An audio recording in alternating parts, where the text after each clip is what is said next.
Jeremiah, Yirmiyahu, chapter 17.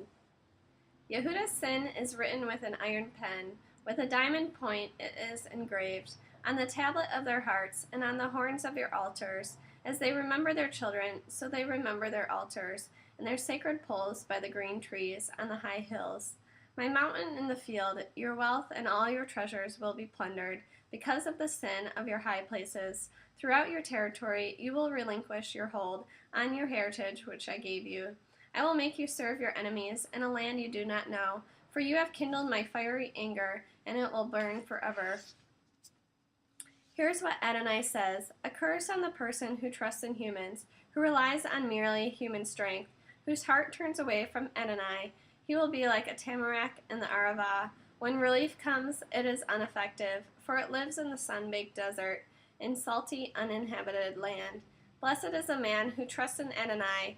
Adonai will be his security. He will be like a tree planted near water. It spreads out its roots by the river.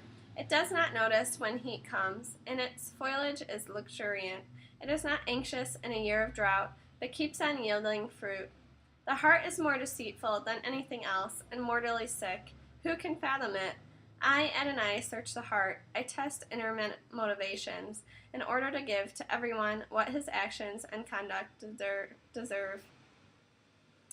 A partridge hatches eggs it did not lay. Like this are those who get rich unjustly. In the prime of life their wealth will desert them. In the end they will prove to be fools. Throne of glory, exalted from the beginning, our holy sanctuary, hope of Israel, Adonai. All who abandon you will be ashamed. Those who leave you will be inscribed in the dust, because they have abandoned Adonai, the source of living water. Heal me, Adonai, and I will be healed. Save me, and I will be saved, for you are my praise. They keep asking me, where is the word of Adonai? Let it come now. As for me, I have not run away from being a shepherd who follows you.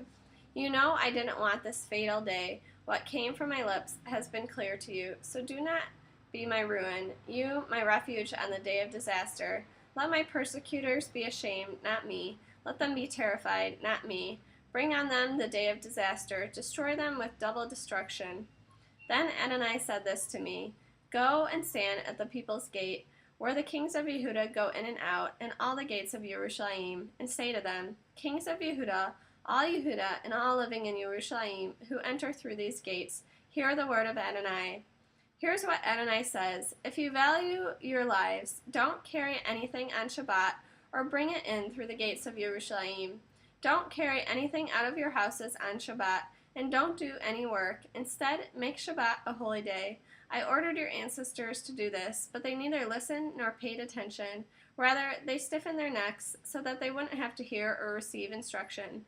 However, if you will pay careful heed to me, says Adonai, and carry nothing through the gates of the city on Shabbat, but instead make Shabbat a day which is holy, and not for doing work, then kings and princes occupying the throne of David will enter through the gates of the city, riding in chariots and on horses.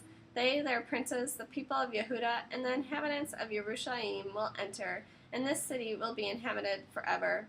They will come from the cities of Yehuda, from the places surrounding Yerushalayim, from the land of Benjamin, from the Shephelah, from the hills, and from the Negev, bringing burnt offerings, sacrifices, grain offerings, frankincense, and thanksgiving sacrifices to the house of Adonai. But if you will not obey me, and make Shabbat a holy day, and not carry loads through the gates of Yerushalayim on Shabbat, then I will set its gates on fire. It will burn up the palaces of Yerushalayim and not be quenched.